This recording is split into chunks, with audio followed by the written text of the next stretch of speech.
আমি কখনোই বলছি না যে বাংলাদেশি অনুপ্রবেশকারী নেই, আমি বলছি বাংলাদেশকারী অনুপ্রবেশকারী আছে।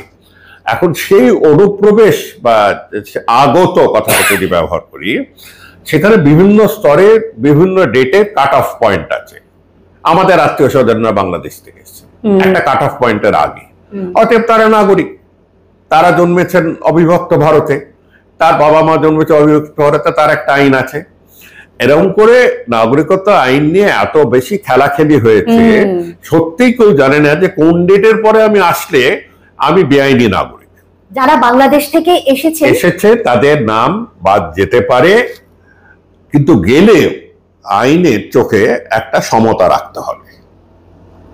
সমতাটাই যতই দুঃখজনক হয়, যতই ভাষা আমরা অন্য ব্যবহার করি, যে নদিয়াতে যদি থাকে, বনগাঁয় যদি থাকে, তিনি শরণার্থী, কেন তিনি হিন্দু, তিনি দলিত হিন্দু, অতএব তিনি শরণার্থী।